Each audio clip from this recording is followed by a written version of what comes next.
250 কিলোমিটার/আওয়ার বেগে ছুটছি।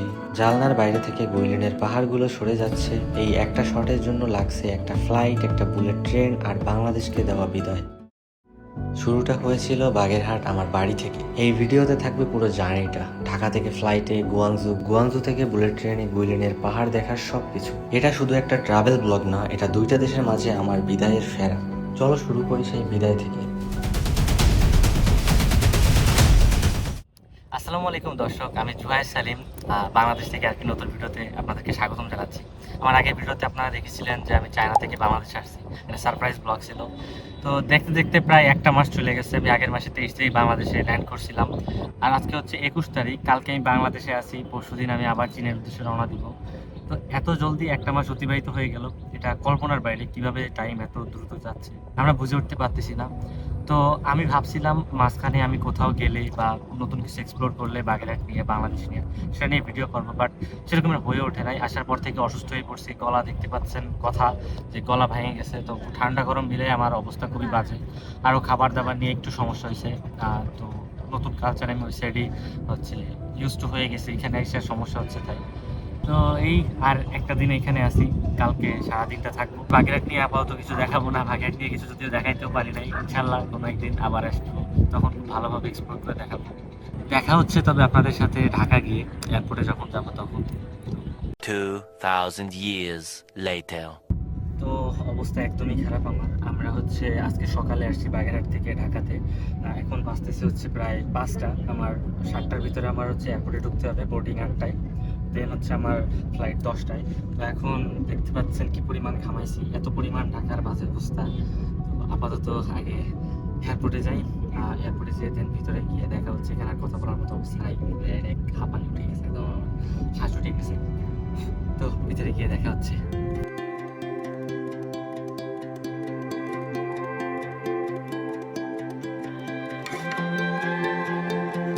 ঠিক যথাসময়ে আমরা বোর্ডিংয়ের লাইনে দাঁড়িয়ে পড়ি। আর আমরা যেহেতু 3টা ফ্রেন্ড একসাথে যাচ্ছি, তাই আমি তাদের রিকোয়েস্ট করছিলাম যাতে আমাদের সিট একসাথে দেয় এবং যাতে জানলার সাইডে আমরা সিটগুলো পাই, কারণ উইন্ডো সিটটা যদি না পাই পুরো জার্নিটাই একদম বৃথা হয়ে যাবে।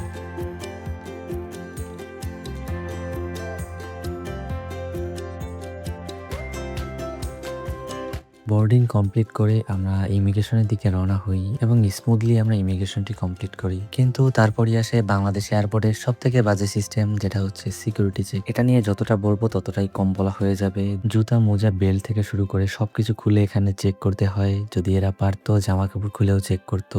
আমাদের কাছে এই সিস্টেমটা এতটা বাজে লাগছে, তো ফরেনারদের কথা তো বাদই দিচ্ছি, কিন্তু কি করার, এই সব তো জার্নিরই পার্ট, তাই আমরা এনজয় করি। সবশেষে আমরা বিমানে উঠে পড়ি, যেটা হচ্ছে ইউএস বাংলা এয়ারলাইন্সের এয়ারবাস A330-300 ফ্লাইটটা, যার কন্ডিশন মোটামুটি অনেক ভালোই ছিল। সিটগুলো অনেক কমফোর্টেবল, লেগ স্পেস অনেকটা ভালো ছিল। জানলা থেকে আমরা চায়না সাউদার্ন এয়ারলাইনের একটা বিমান সহ আরো কিছু বিমান দেখতে পাচ্ছিলাম।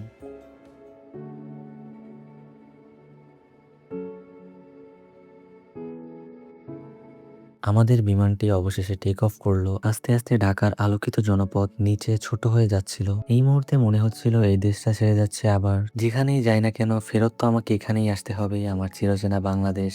ভালো থেকো, আবার দেখা হবে।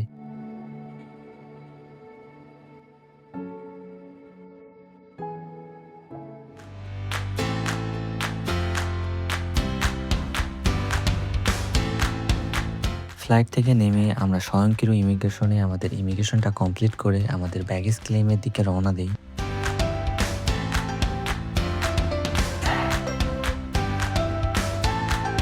তো এখন হচ্ছে ঘড়িতে বাজতেছে প্রায় 5:30, 5:45 Chinese time. Time zone already change হয়ে গেছে, বাংলাদেশে 3:45।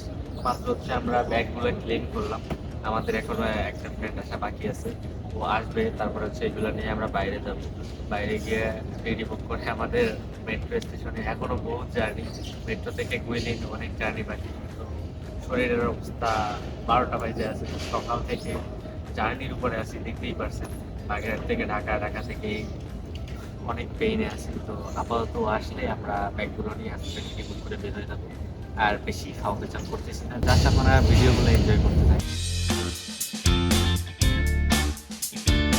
এখন আমাদের পরবর্তী গন্তব্য গুয়াংজু সাউথ রেলওয়ে স্টেশন, যেখান থেকে আমরা দ্রুতগতির বুলেট ট্রেন ধরে আমরা গুইলিনে যাব।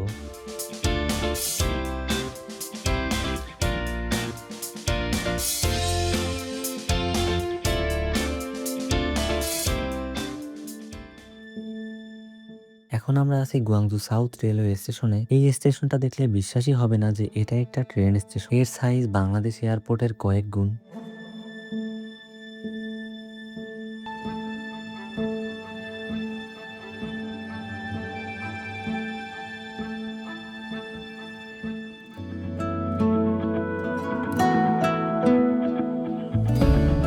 আমরা আমাদের ট্রেনে উঠে পড়ি এবং যথাসময়ে ট্রেনটি তার গন্তব্যের উদ্দেশ্যে রওনা দেয়। আমাদের গন্তব্য গুইলিন, যেটা গুয়াংজু থেকে প্রায় 430 কিলোমিটার দূরে। আস্তে আস্তে আমাদের ট্রেনের গতি বাড়তে থাকলো আর জানলা দিয়ে গুয়াংজুর বড় বড় স্থাপত্য শিল্প দেখছিলাম। ট্রেনটি 200 থেকে 250 কিলোমিটার পার আওয়ার বেগে ছুটে চলেছে আমাদের গন্তব্যের দিকে।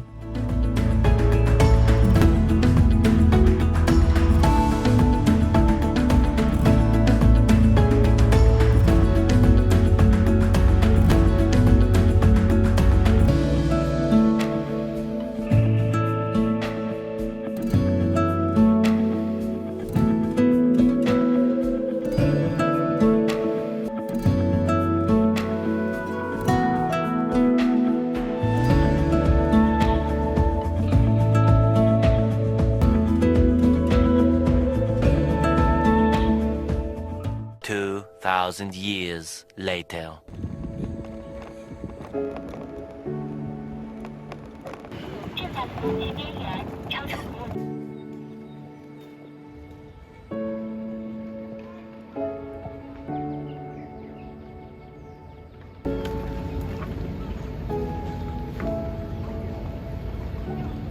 তো অবশেষে আবার চলে আসলাম সেই চিরপরিচিত আমার ক্যাম্পাসে।